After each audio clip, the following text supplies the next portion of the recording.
কে কে কে ওখানে? কে ওখানে? কে ওখানে?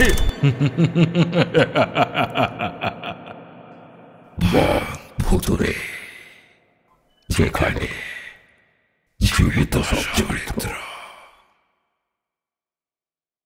অনেকদিন বেকার বসে থাকার পর অবশেষে চাকরি পেলাম, কিন্তু চাকরি যেখানে পেলাম সে এক ভীষণ ভয়ঙ্কর জায়গা।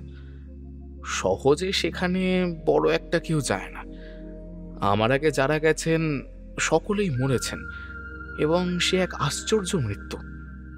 রোগ নেই, ব্যাধি নেই, সারাদিন কাজকর্ম করে রাতে খাওয়া দাওয়ার পর বিছানায় শুয়েছেন, আর সকালে দেখা গেল তিনি আর উঠছেন না, বিছানাতেই মরে পড়ে আছেন। মুখের চেহারা হয়ে গেছে কিম্ভূত কিমাকার বিশ্রী। মনে হয় যেন মরবার সময় ভয় পেয়েছিলেন। কিন্তু কিসের ভয় সেসব তখন আর কে বলবে। আমার কিন্তু ভয় বলে কোনো বস্তু ছেলেবেলা থেকেই নেই, তাই একটুখানি ভরসা হলো। ভাবলাম চোর ডাকাত যদি খুন করে দিয়ে যায় সে এক আলাদা কথা, তাছাড়া আর কিছুর ভয় আমি করি না। যাই হোক, মরি মরব, অর্থাভাবে দিনে দিনে তিলে তিলে মরাচ্ছে সে বরং ঢের ভালো। চাকরিটা নিলাম। জায়গাটা বেশি দূরে নয়, বাংলাদেশের মধ্যে। বড় একটা স্টেশনের গাড়ি বদল করে ছোট্ট একটি ব্রাঞ্চ লাইনে ট্রেনে চললাম। কথা ছিল লাইন যেখানে গিয়ে শেষ হয়েছে সেইখানেই আমার কাজের জায়গা। সন্ধ্যার একটু পরেই আকাশে চাঁদ উঠেছে। শরৎকালের নীল নির্মল আকাশ, শুভ্র সুন্দর জ্যোৎস্নালোকে উদ্ভাসিত ছোট্ট ছোট্ট গ্রাম, সবুজ ধানের মাঠ আর গাছপালার মাঝখান দিয়ে ছোট্ট লাইনের ছোট্ট ট্রেনখানি আমাদের এগিয়ে চলেছে। অনেক দূরে একটি করে স্টেশন, টিমটিম করে দু একটি কেরোসিনের বাতি জ্বলছে সেখানে। দু একজন লোক নামছে, আবার দু একজন উঠছে। লোকজনের কোলাহল নেই, গোলমালও সেরকম নেই। দু একটি ছোট্টখাট্ট কথা আর ইঞ্জিনের সাঁই সাঁই শব্দ এবং গার্ড সাহেবের হুইসেল। জানলায় হাত রেখে বাইরের পানে তাকিয়েছিলেন। ট্রেনের যাত্রী নিয়ে গ্রামের পথে কোথাও বা একটি গরুর গাড়ি চলছে, কোথাও বা আঁকা বাঁকা ছোট একটি শুকনো নদীর সাদা বালি চাঁদের আলোয় চিকচিক করছে। দূরের অস্পষ্ট গ্রাম ধোঁয়ার মতো কুয়াশায় ঢেকে গেছে। লাইনের ধারে ধারে শুভ্র সুন্দর কাশের গুচ্ছ বাতাসে দুলছে। মাঝে মাঝে দূরের গ্রাম থেকে কুকুরের ডাক শুনতে পাচ্ছি। গাড়ি আমাদের কখনো দাঁড়াচ্ছে, আবার কখনো চলছে। মাঝে কোন সময় আমি যেন ঘুমিয়ে পড়েছিলাম। ঘুম যখন ভাঙলো চেয়ে দেখি আমার কামরা একেবারে ফাঁকা। যারা ছিলেন কখন যে তারা নেমে গেছেন কিছুই বুঝতে পারিনি। পেছনে পায়ের শব্দ হতেই ফিরে দেখলাম আপাদমস্তক সাদা চাদর মুড়ি দিয়ে কালো মতো প্রকাণ্ড লম্বা এক ভদ্রলোক আমার দিকে এগিয়ে আসছেন। কেন আসছেন বুঝলাম না, সেরকম লম্বা মানুষ আমি খুবই কম দেখেছি। কাছে আসতেই আমি তার মুখের পানে তাকালাম। কালো কিম্ভূত কিমাকার সে এক অদ্ভুত মুখ।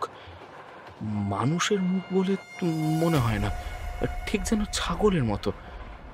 এক একটা পাঁঠার যেমন দাড়ি থাকে ঠিক তেমন দাড়ি, গোপগুলি একটি একটি করে গোনা যায়। আর সেই মুখের ওপর অস্বাভাবিক রকম উজ্জ্বল গোল গোল সাদা দুটো চোখ। চোখে আমার ঘুমের ঘর যদিও বা একটুখানি ছিল, লোকটাকে আমার সুমুখের বেঞ্চে বসতে দেখে সেইটুকুও যেন উড়ে গেল। কারোর মুখেই কোনো কথা নেই। শেষে তিনিই আমায় দয়া করে জিজ্ঞাসা করলেন, কোথায় যাবে? গলার আওয়াজও তেমনই, মনে হলো যেন হাঁড়ির ভিতর থেকে কথা বেরোচ্ছে। বললাম, শালবনি। তা মশাই আমার কথা থামিয়েই, চলুন, আমিও যাব। বাধিত হলাম।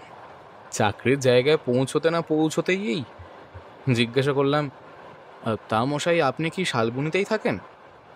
ঘাড় নেড়ে জানালেন, না। কোথায় থাকা হয় সে কথায় জিজ্ঞাসা করার সাহস হলো না। বললাম, সিমসন কোম্পানির যে লোহার কারখানা তৈরি হচ্ছে স্টেশন থেকে সেটা তাও কত দূর মশাই? কাছেই। শুনে আশ্বস্ত হলাম। বললাম, আচ্ছা বলতে পারেন মশাই, শুনছি নাকি ৩-৪ জন লোক সেখানে মারা গেছে।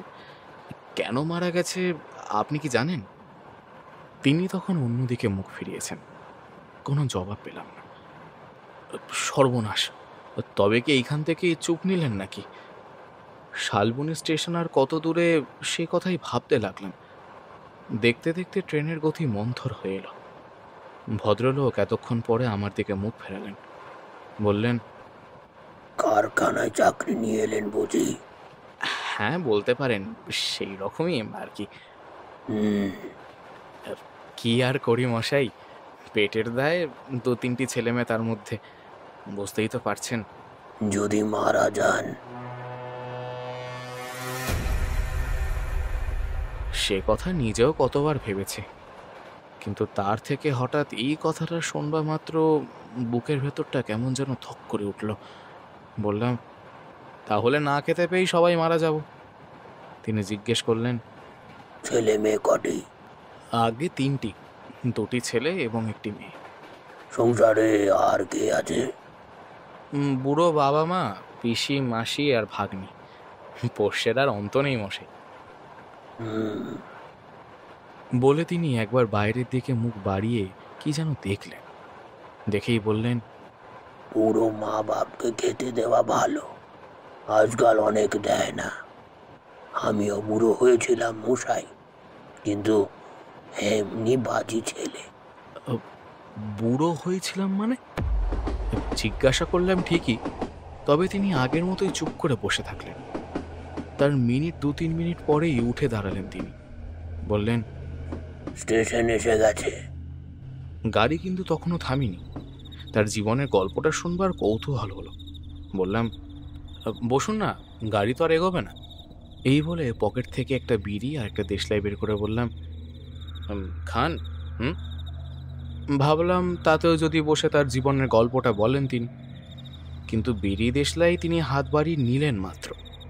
দেশলাইও জ্বালালেন না, বিড়িও খেলেন না। গাড়ি আমাদের স্টেশনে পৌঁছে গেল এবং পৌঁছাবা মাত্র দরজা খুলে তিনি নেমে পড়লেন। যাবার সময় একটা নমস্কার করে বিদায় নেওয়া দূরে থাক, আমার দেশলাইটাও ফিরিয়ে দেওয়ার সময় তার আর হলো না। তৎক্ষণাৎ আমি তার পিছু পিছু দরজা পর্যন্ত এগিয়ে গেলাম। তিনি ঠিক কোন দিকে যান দেখবার উদ্দেশ্যও যে ছিল না তা নয়, অবশ্য আমার অন্য প্রয়োজনও ছিল। আমায় সঙ্গে করে নিয়ে যাবার জন্য কারখানা থেকে লোক আসবার কথা। কিন্তু অবাক কাণ্ড, দরজার কাছে এগিয়ে গিয়ে দেখি গাড়ি তখনও ঠিক প্ল্যাটফর্মে এসে পৌঁছায়নি। তখনও গাড়িখানা ধীরে ধীরে চলছে। লোকটা কি তবে টিকিট করেনি? তাই টিকিট দেওয়ার ভয় তাড়াতাড়ি নেমে গেল। কিন্তু অত বড় লম্বা চেহারা সহজে তো চোখের আড়াল হবার জো নেই। জ্যোৎস্নার আলোয় চারিদিক ঠিক দিনের মতো স্পষ্ট পরিষ্কার, অথচ এদিক ওদিক তাকিয়ে কোনো দিকেই তাকে দেখতে পেলাম না। মানুষ বলে মনে মনে যদিই বা একটুখানি সন্দেহ হয়েছিল, সেটুকু এবার ঘুচে গেল। মানুষ কি কখনো এত সহজে চোখের সম্মুখ থেকে অদৃশ্য হয়ে যেতে পারে? বিড়বিড় করে বললাম, এ আবার কিরকম মানুষ রে? বুকের ভেতরটা কেমন যেন করতে লাগলো। একে আমার সম্পূর্ণ অপরিচিত নতুন জায়গা, তাই আবার পৌঁছাতে না পৌঁছাতেই এই অভিজ্ঞতা। পেটের দায়ে চাকরি করতে এসে কি যে অদৃষ্টে আছে কে জানে। যাই নামি এখন, চলে যখন এসেছি কিছু তো একটা হবেই, যা আছে কপালে।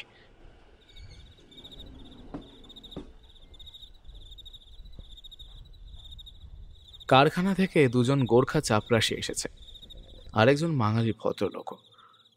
গাড়ি থেকে আমার জিনিসপত্র তারাই নামালো। প্ল্যাটফর্মে দাঁড়িয়ে একবার চারিদিকে চেয়ে দেখলাম। যত দূরে দৃষ্টি যায় শুধু শালের জঙ্গল, ছোট ছোট কয়েকটি পাহাড়ও দেখলাম। ট্রেনের লাইন এইখানে শেষ হয়েছে। গাড়িতে উঠবার সময় লক্ষ্য করিনি, এখন দেখলাম ট্রেনখানার দুদিকে 2টো ইঞ্জিন জুড়ে দেওয়া হয়েছে, একটা সামনে এবং একটা পিছনে। এইবার পিছনের ইঞ্জিনটা পিছু হাঁটতে শুরু করলো। গাড়িটা যেদিক থেকে এসেছিল হুস হুস করে ধোঁয়া ছাড়তে ছাড়তে আবার সেই দিকেই চলে গেল। চারিদিক নির্জন, মাঝখানে ইস্পাতের ঝকঝকে লাইন চাঁদের আলোয় চিকচিক করছে যেন। এপাশে ছোট্ট একটি স্টেশন, আর ওপাশে আমাদের কারখানা। কারখানা গড়ে উঠতে তখনও অনেক দেরি। প্রকাণ্ড বড় লোহার যন্ত্রপাতি এসে পৌঁছেছে। অনেকখানি জায়গা জুড়ে নানান রকম লোহার লক্কর ইতস্তত ছড়ানো। আর তারই একপাশে আমাদের থাকবার জন্য টিনের ছোট ছোট কয়েকটি অস্থায়ী ঘর তৈরি হয়েছে। শুনলাম নাকি ওই টিনের ঘরেই আমার আগে যারা এসেছেন তাদের জীবনলীলার অবসান হয়ে গেছে। তবুও সে রাত্রির মতো আমাকে সেখানেই থাকতে হলো। বাঙালি ছোকরাটি জাতিতে ব্রাহ্মণ, আমার জন্য সেই রান্না করে রেখেছিল। ঠিক হলো নিজের হাতে রান্না আমায় কোনোদিনই করতে হবে না, সেই রোজ আমায় রান্না করে দেবে। সেই মতো আমি কি কি খাই, আমার কি কি খেতে ভালো লাগে, এইসব খুঁটিনাটি জিজ্ঞেস করে নিল। সাথে সাথে কালকে বাজারের জন্য কিছু টাকাও চেয়ে নিল যতীন। আমিও বেশ খুশি হয়ে কিছু বকশিস দিলাম তাকে। সেদিন রাত্রে তাকে আর আমার কাজ ছেড়ে যেতে দিলাম না। খাওয়া দাওয়ার পর সে আমারই কাছে ছোট্ট একটি বিছানা বিছিয়ে শুয়ে রইল। কাছাকাছি কোনো একটা গ্রামে তার বাড়ি, নাম যতীন। প্রথমেই সে জিজ্ঞেস করল, আপনি ব্রাহ্মণ? হ্যাঁ। ব্যাস, তাহলে আর আপনার ভয় নেই। কেন, ব্যাপার কি বলো দেখি যতীন? যারা মরেছে তাদের ভূতে মেরেছে কিনা? গেছো ভূতে? ভূত কখনো বামুনকে মারে না। আসলে ওরা তো কেউ বামুন ছিল না। বামুনকে মারবে না তা তুমি কেমন করে জানলে যতীন? যতীন একটুখানি হাসল, হেসে বললে, পইতে ছুঁয়ে একবার যদি গায়ত্রী জপ করে দেন তো ভূতের বাবার সাধ্য নেই যে আপনার কাছে এগোয়। তা নইলে ওদের তিনটেকে মেরে ফেললে আর আমাকে মারতে পারতো না। ব্যাপারটা সত্যি রহস্যজনক, কিছুই বোঝবার উপায় নেই। রাত্রে ভালো ঘুম হলো না, তাই অতি প্রত্যুষে শয্যা ত্যাগ করে বাইরে বেরিয়ে এলাম। তখন সবে সূর্যোদয় হচ্ছে। পূব দিকে সবুজ বনের মাথার উপর আকাশটা লাল হয়ে উঠেছে, মিষ্টি মিষ্টি হাওয়া বইছে। জায়গাটি বড় চমৎকার। আমায় বাইরে আসতে দেখেই গোর্খা চাপরাশি দুজন সেলাম করে আমার কাছে এসে দাঁড়ালো। ওদের মধ্যে একজন জিজ্ঞেস করলো, আজ থেকে কি কাজ আরম্ভ হবে বাবু? আরেকজন বলল, তাহলে আর কি, আশপাশে গ্রাম থেকে আজই লোক খুঁজে আনতাম। যাও, তোমরা লোক নিয়ে এসো, কাজ আরম্ভ হবে। এখন আমাদের কাজ শুধু জঙ্গলের কাজ কাটা। কোম্পানি তার জন্য আমার সঙ্গে দিয়েছে 100 টাকা। তাছাড়া টাকার দরকার হলেই হয় হেড অফিসে জানাতে হবে, আর না হয় এখানকার জাংশন স্টেশনে কোম্পানির যে চুনের কারখানা আছে সেখানে জানালেই তারা তৎক্ষণাৎ টাকা পাঠিয়ে দেবে। আমার ওপর হুকুম 1 মাসের মধ্যে অন্তত 1000 বিঘে জমি সাফ করে ফেলা যায়। চাপরাশিদের বলে দিলাম, লোক তোমরা যত বেশি পারো নিয়ে এসো, কেমন? লোক আনতে চলে গেল তারা। ভাবলাম আমার একমাত্র প্রতিবেশী স্টেশন মাস্টারের সঙ্গে আলাপ পরিচয়টা করে আসি। কিন্তু এত সকালে ভদ্রলোক ঘুম থেকে উঠেছেন কিনা কে জানে। একটু পরেই যাওয়া যাবে ভেবে পায়ে চলা যে সরু পথটি জঙ্গলের ভেতরে গিয়ে ঢুকেছে সেই পথ ধরে হাঁটতে শুরু করলাম। দুপাশে শাল আর মহুয়ার ছোট বড় নানা রকমের গাছ সোজা উপরের দিকে উঠে গেছে। কিছু দূর এগিয়ে যেতেই দেখি শাখায় প্রশাখায় চিকন কচি লতায় পল্লবে ক্রমশ তারা এমনইভাবে ঘন সন্ধিবদ্ধ যে বেশি দূর দৃষ্টি চলে না। যেদিকে তাকাই শুধু গাছ আর পাতা আর পাতা আর গাছ। মৃদুমন্দ বাতাসে পাতাগুলি ছিড়ছিড় করে কাঁপছে। নানা রকমের অসংখ্য পাখি উড়ে উড়ে বেড়াচ্ছে সেখানে। কোথাও হয়তো কোনো বুনো গাছে বুনো ফুল ফুটেছে, তারই মিষ্টি সুগন্ধে বাতাস যেন ভরে আছে একেবারে। চিত্র বিচিত্র চমৎকার একটি প্রজাপতি উঠতে উঠতে হঠাৎ আমার হাতে এসে বসল। ইচ্ছে করলেই আমি তাকে ধরতে পারতাম, কিন্তু ধরলাম না। হাতটি আমার চোখের কাছে এনে যেই তাকে আমি ভালো করে দেখতে গেলাম, রঙিন পাখা উড়িয়ে তৎক্ষণাৎ সে আমার হাতের উপর থেকে উড়ে পালালো। ছায়া শীতল স্নিগ্ধ সেই অরণ্যের মাঝখান দিয়ে মনের আনন্দে অন্যমনস্ক হয়ে অনেক দূরে গিয়ে পড়েছিলাম। পেছনে হঠাৎ একটা ট্রেনের শব্দে যেন আমার চৈতন্য হল, এবার ফিরতে হবে। ফেরার পথে যতই আমি সেই সতেজ সবুজ গাছগুলির পানে তাকাই, ততই আমার মনে হতে থাকে আমি যেন ওদের পরম শত্রু। কতকাল ধরে এরা এইখানে ধরিত্রী মাতার বুকের উপর সযত্ন পালিত সন্তানের মতো ধীরে ধীরে বেড়ে উঠেছে। বিশ্বের বিস্ময়ে প্রাণবন্ত এইসব বিশাল মহিরুহ, আর আমি এসেছি তাদের সমূলে উৎপাটিত করে সবংশে নিধন করে দিতে। নিবিড় ঘন অরণ্যানীর নয়ন মনোহর এই স্নিগ্ধ শ্যামরূপ আমায় নিশ্চিহ্ন করে মুছে দিতে হবে। তার পরিবর্তে বসবে এখানে এক বিরাট কারখানা, লোহা আর ইস্পাত, ইঞ্জিন আর আগুন। আমার আগে যারা এলেন নিজের জীবন দিয়ে তারা এই হত্যাকাণ্ডের প্রায়শ্চিত্ত করে গেলেন কিনা তাই বা কে জানে। ট্রেন এসেছে, আবার চলেও গেছে। স্টেশন মাস্টার বসে বসে একটা মোটা খাতায় কি যেন লিখছিলেন। মোটা সোটা বেটে খাটো মানুষটি। পরিচয় হতেই মুখখানি তার আনন্দে উজ্জ্বল হয়ে উঠল। খাতা বন্ধ করে তিনি গল্প জুড়ে দিলেন। বললাম, আরে কাজ করুন। তিনি বললেন, আর ধূর্তেরই কাজ, মানুষের মুখ দেখতে পাই না মশাই। দুটো কথা বললে যে সুখ হবে তাই পাণ্ডব বর্জিত দেশে তার উপায় নেই। এই দিন তো মশাই চটপটি গাছগুলোকে কেটে উড়িয়ে, তবু একখানা কারখানা টারখানা হবে, শহর বসবে, বাজার বসবে, লোকজন তবু দেখতে পাবো। কিন্তু ওই গাছ কাটতে গিয়েই শুনেছি আমার আগে তিনজন। কথাটাকে তিনি শেষ করতে দিলেন না। টেবিল চাপড়ে চিৎকার করে বলে উঠলেন, আরে দূর দূর, আমি ওসব বিশ্বাস করি না মশাই। ভূত না ছাই, ভূত না হয় মেরেই দিয়ে গেল, কিন্তু টাকা কড়িগুলো গেল কোথায়? হ্যাঁ, সেগুলো কি ভূতে নিয়ে গেল নাকি? কথাটা ভালো বুঝতে পারলাম না, তাই তাকে আরেকবার ভালো করে জিজ্ঞেস করতেই তিনি বললেন, আমার বিশ্বাস ভূত তাদের মারেনি, মেরেছে মানুষ। কুলি বিদে কারবার, টাকা কড়ি তাদের কাছেই থাকতো, সেই টাকার লোভে কেউ তাদের মেরে ফেলেছে। তিনি আরো বললেন, আমার কিন্তু মশাই ওই গুর্খা চাপরাশি দুটোকে বিশ্বাস হয় না। বললে একদম কথা শোনে না, বেটারা যেন নবাব পুত্তুর। কি জানি মশাই, কি করবে তাই ভাবছি। মাস্টার মশাইয়ের টেলিগ্রাফ এসেছে। তিনি উঠে দাঁড়ালেন। টেলিগ্রাফের কলটার কাছে গিয়ে টক টক করে কলটা বার কতক বাজিয়ে দিয়ে আবার চেয়ারে এসে বসলেন। তারপর আমাকে বললেন, আপনার আগে যে লোকটা এসেছিল তাকেও বলেছিলাম, কিন্তু সে তো হিন্দুস্তানি, বাঙালির কথা শুনল না, ভাবলো আমিও টাকাগুলো বাগাবার মতলবে আছি। কাজ শেষ করে তিনি আবার আমার কাছে এসে বসলেন। বললেন, টাকা কড়ি নিজের কাছে রাখবেন দাদা, আমি ভালো করে শিখিয়ে দিচ্ছি, শুনুন। বলে তিনি স্টেশনের ঘরের দেওয়ালে লাগানো একটি লোহার আয়রন সেফ দেখিয়ে বললেন, ওইখানে রাখতে পারে না পরের টাকা, ওখানে রাখতে অবশ্য আমি দিতাম না, কিন্তু আপনি একে বাঙালি তাই ব্রাহ্মণ, একবার রেখে দেখুন দেখি কি হয়। রোজ 10টায় আমার শেষ ট্রেনখানা পার করে দিয়ে আমি আমার বাসায় চলে যাই। সেই সময় চাবি আমি কিন্তু সঙ্গে করে নিয়ে চলে যাব। আপনি ইচ্ছা করলে রাত্রে এখানে শুয়েও থাকতে পারেন। বেশ কষে দরজা জানলা বন্ধ করে দিয়ে এই টেবিলের ওপর তোফা আরাম করে নাক ডাকবেন মশাই। টাকা থাকবে ওই আয়রন চেস্টের মধ্যে। দেখুন তো দেখি ভূতে কেমন করে মারে। পরামর্শ মন্দ নয়। খাবার জোগাড় করবার জন্য যতীন আমার কাছে টাকা চাইতে এলো। টাকা দিয়ে বললাম, রাত্রে আমি এখানেই থাকবো যতীন। বুঝতে পেরেছি, আপনি ভয় পেয়েছেন বাবু। তা আপনার ভয় কি? আপনি বেরামন মানুষ, আমি তো তখন আপনাকে বলেই দিলাম। গোর্খা চাপরাশি দুজন বেশ কাজের লোক। গাছ কাটবার জন্য প্রায় 50 জন কুলি তারা ধরে নিয়ে এলো। 100 টাকা আর কতক্ষণ। দিনের শেষে কুলিদের মজুরি দিতে গিয়ে দেখি অনেকখানি জায়গা তারা পরিষ্কার করে ফেলেছে। রামলাল গুর্খা বললে, বাবু, হেড অফিসে বহুত রুপিয়া মাঙ্গাইলেন।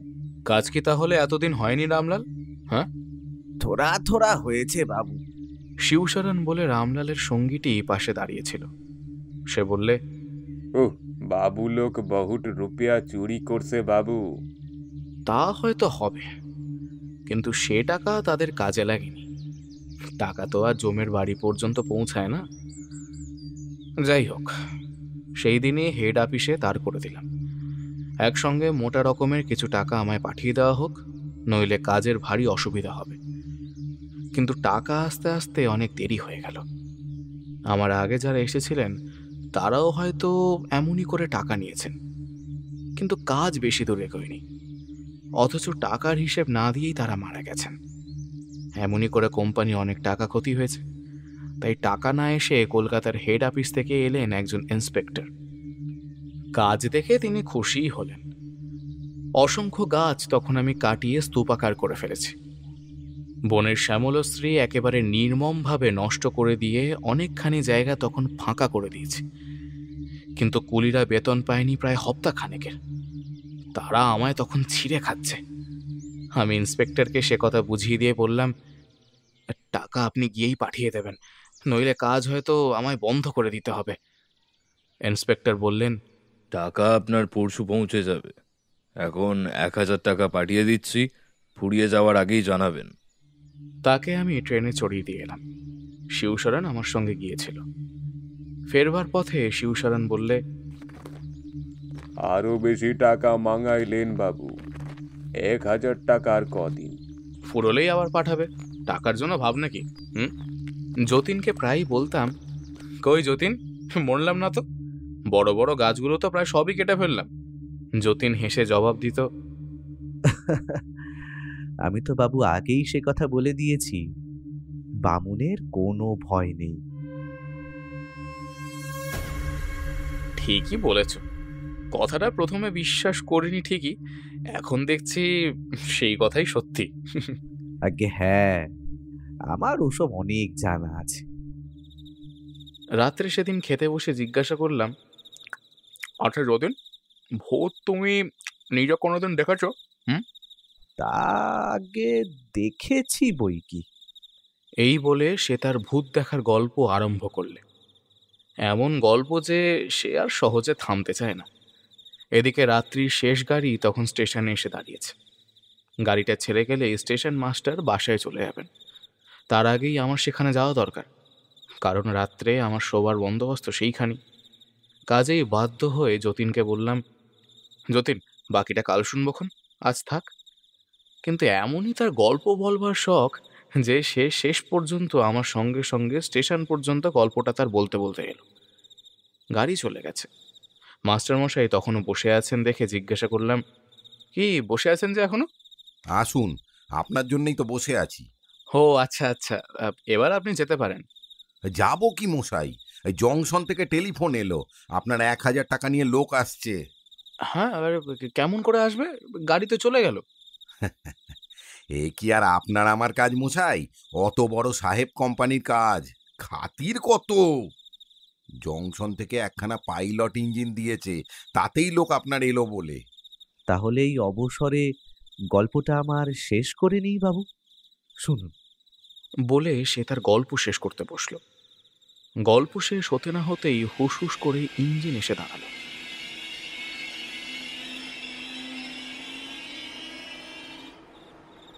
ইঞ্জিন থেকে নামলো এক সাহেব।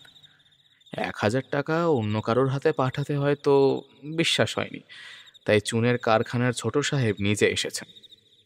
টাকা দিয়ে রসিদ লিখিয়ে তিনি আবার সেই ইঞ্জিনেই ফিরে গেলেন।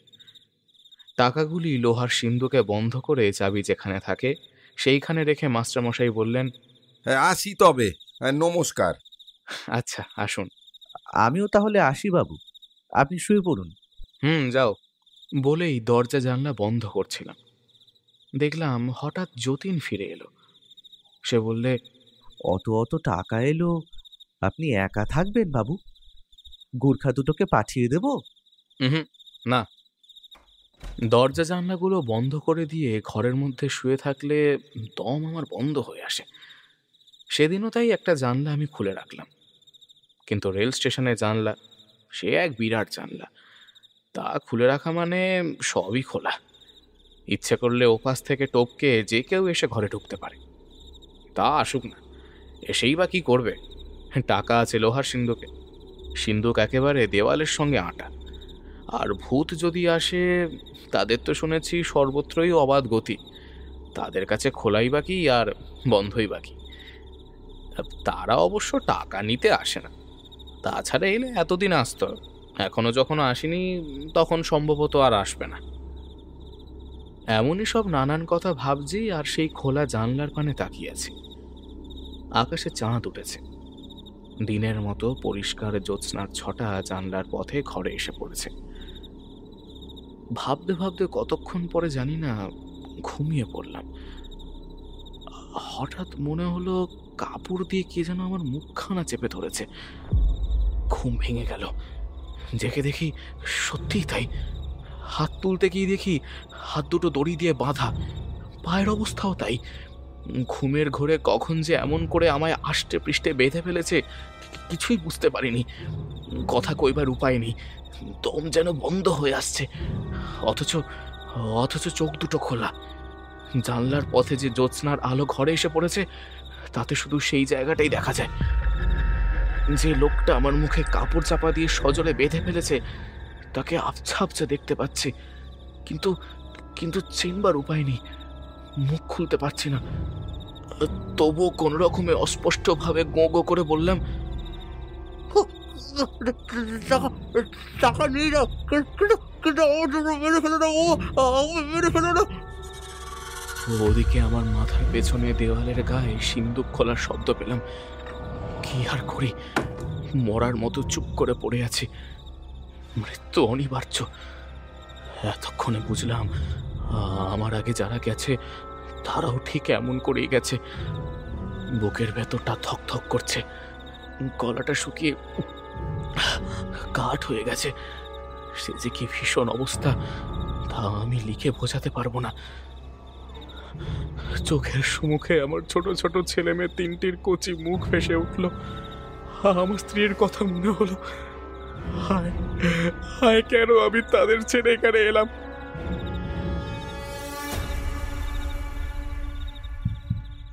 চোখ দিয়ে আমার তরতর করে জল গড়িয়ে পড়তে লাগলো। হে ভগবান, এরা যেন আমায় প্রাণের আমারে।